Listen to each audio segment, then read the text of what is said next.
મેં ક્યાંક સાંભળ્યો તો પ્રસંગ કે એક પિતા અને એનો એક નાનો દીકરો, અને બહુ શ્રીમંત પરિવાર, અને નાનો દીકરો બિલકુલ કંટ્રોલ માની એને બહુ કહેવાનો પ્રયત્ન કરે પણ એ ક્યાંય વાત જ ન માને.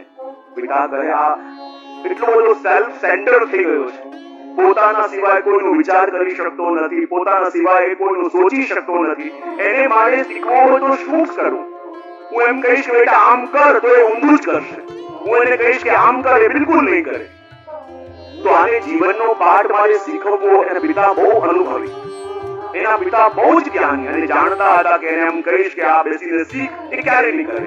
તો મારે એને મારા જીવનનો પાઠ, કારણ કે ભણવા માટે બહાર મારે મોકલવાનો છે. હમણાં હું એની પાસે છું, એનું ધ્યાન રાખું છું, અને એનો સ્વભાવ એવો છે કે એના સ્વભાવને કારણે એના કોઈ મિત્ર નથી, કારણ કે પોતાના સિવાય બીજાનું વિચારી શકતો નથી, કોઈ એની સાથે વાત કરવા તૈયાર થતો નથી. હવે બહાર જશે આમ ને આમ રહેશે તો એકલો પડી જશે, તો એને કેવી રીતે શીખવાડું? પિતાએ વિચાર કર્યો. બીજે દિવસ કે ચાલ કાલે આપણે બ્રેકફાસ્ટ તારી સાથે જોડે કરીશું. દીકરો ઠીક છે. એક ડાઇનિંગ ટેબલમાં પિતાજી બેઠા, બાજુમાં દીકરો બેઠો, અને પિતાજી શું કર્યું, બે આઈસ્ક્રીમના કપ રાખ્યા, અને એક કપની ઉપર ચોકલેટ હતી અને બીજામાં નથી. અને આવી ચોકલેટ રાખી તો પિતા કે બેટા આમાંથી તારે જે કપ લેવું હોય ને એ કપ લઈ લે. તો છોકરાએ કયો કપ લીધો હશે? બે આઈસ્ક્રીમના કપ હતા પણ એક કપની ઉપર ચોકલેટ હતી અને બીજામાં નથી. તો છોકરાએ કયું કપ લીધું હશે? કયો? ચોકલેટ વાળું. પણ જયારે ચોકલેટ વાળું કપ લીધું અને બંને એ આઈસ્ક્રીમ ખતમ કરી તો દીકરાના આઈસ્ક્રીમના ઉપર એક ચોકલેટ હતી, પણ જયારે પિતાની આઈસ્ક્રીમ પૂરી થઈ અંદરથી 3 ચોકલેટ મળી. એટલે છોકરો બહુ દુઃખી થઈ ગયો કે આ તો મેં બહુ ખોટો નિર્ણય લીધો, આ તો હું ફસાઈ ગયો. અને ત્યારે પિતાજી કહું, જો બેટા જીવનની પહેલી શીખ એ બહારથી કેટલું પ્રલોભન દેખાતું હોય, બહારથી કેટલું કોઈ ઉત્તમ દેખાતું હોય તો એમાં ક્યારેય પણ લોભાવાનું નહીં. પહેલા એ જોવાનું કે એની ભીતર શું છુપાયું છે, પછી જીવનમાં આગળ વધવાનું. અને દીકરાને આ વસ્તુ જાણવા મળી કે વાત સાચી છે કે હું બહારના પ્રલોભનમાં કોઈ આપણને આવીને લાલચ આપે કે હું આમ કરી નાખીશ, તમારા માટે આમ કરી દઈશ, હું આ કરી દઈશ, પેલું કરી દઈશ, બોલે કોઈની મોટી મોટી અને મીઠી મીઠી વાતોમાં આવવાનું નહીં. પેલા જોઈ લેવાનું કે આ મીઠી મીઠી વાતોની અંદર શું છે. દીકરાને આ શીખવા મળ્યું. બીજા દિવસે ફરી પિતાજી અને છોકરા ટેબલ ઉપર બેઠા, ફરી 2 કપ આઈસ્ક્રીમના, એકની ઉપર એક ચોકલેટ અને બીજા આઈસ્ક્રીમ ઉપર કાંઈ નતું. અને પિતાએ કહ્યું, બેટા આજે તારે જે કપ લેવું હોય લે. તો આજે દીકરાએ કયું કપ લીધું હશે? હા, ચોકલેટ વગરનું. ને જયારે ચોકલેટ વગરનું કપ એને લીધું તો પિતાએ તો ચોકલેટ ખાઈ લીધી, પણ જયારે દીકરાએ એ આઈસ્ક્રીમ પૂરી કરી અંદરથી કાંઈ ના નીકળ્યું. અને કાંઈ ના નીકળ્યું અને દીકરો બહુ દુઃખી થયો કે પિતાજી આ શું થયું? ત્યારે પિતાએ કહ્યું, જો બેટા જીવનની આ બીજી શીખ, કાલે જે વસ્તુ વર્ક કરી જરૂરી નહીં આજે એ જ સિદ્ધાંત વર્ક કરવાનું છે. જીવનમાં રોજ નવી ચેલેન્જ આવશે, જીવનમાં રોજ નવા સિદ્ધાંતો આવશે અને એને ફેસ કરવા માટે તારે નવી રીતે ચેલેન્જ કરવી પડશે. પહેલા આમ થતું હતું, પહેલા વસ્તુ કરતી હતી તો એ વસ્તુ આપણે આજે કરીએ તો રોજ સમસ્યાઓ જુદી હશે, રોજ પરિસ્થિતિ જુદી હશે અને એને ફેસ કરવાના તારે પ્રયત્નો પણ નવા કરવા પડશે. એ નહીં ચાલે. એ વસ્તુ પણ દીકરાને શીખવા મળી. ત્રીજો દિવસ આવ્યો. ત્રીજા દિવસે પણ પિતાએ 2 આઈસ્ક્રીમના કપ મૂક્યા, એકની ઉપર ચોકલેટ અને બીજાની ઉપર ચોકલેટ નથી. તો આજે દીકરાએ કયું લીધું હશે?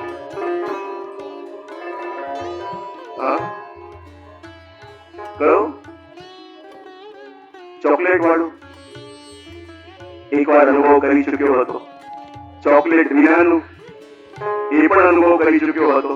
પિતાએ કહ્યું કે બેટા આજે તારે કયું કપ લેવું છે? દીકરાએ 2 મિનિટ વિચાર કર્યો અને કહ્યું, પિતાજી મારી ઈચ્છા છે કે આજે પહેલો કપ આપ લો. અને પિતાજીએ પેલો ચોકલેટ વાળો કપ લીધો. દીકરાને લાગ્યું આ તો ફસાઈ ગયા, કદાચ આની અંદર કઈ ના નીકળ્યું તો પેલી એક ચોકલેટ દેખાતી હતી એ જ હશે. અને જ્યારે આ દીકરાએ આઈસ્ક્રીમ પૂરી કરી તો એની અંદરથી 4 ચોકલેટ નીકળી. અને ત્યારે પિતાજી કહું, જો જીવનમાં બેટા તારે કંઈક પામવું હોય તો પહેલા બીજાનો વિચાર કર.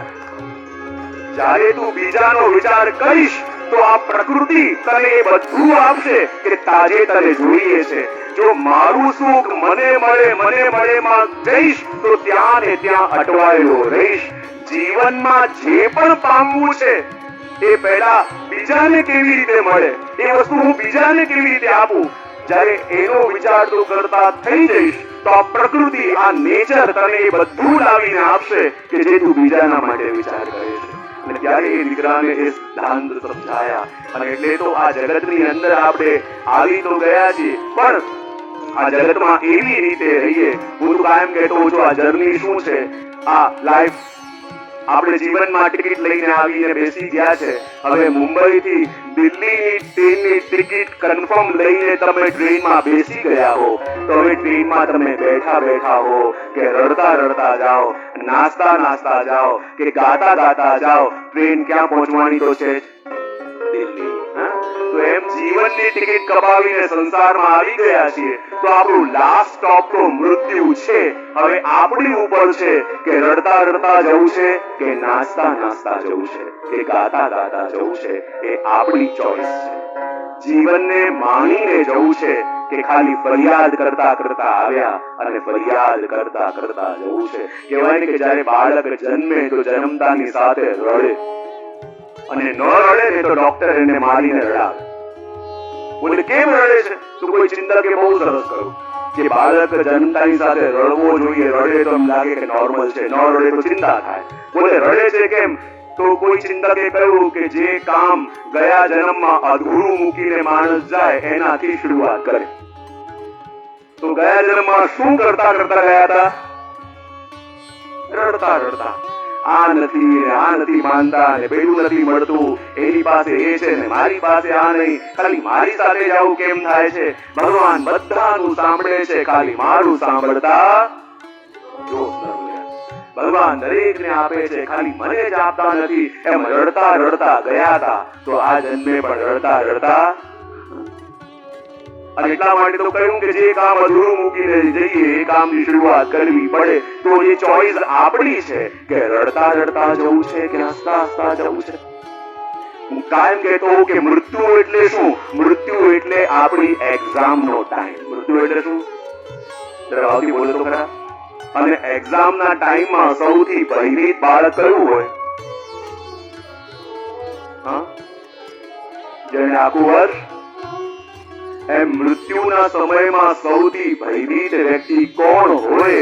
જેણે આખા જીવનમાં કોઈ તૈયારી કરી નથી, દોડતો રહ્યો છે, ભાગતો રહ્યો છે એ મેળવવા માટે જે અહીંયા મૂકીને જવાનું છે, પણ જે ભેગું લઈને જવાનું છે, જેની તૈયારી જેણે કરી નથી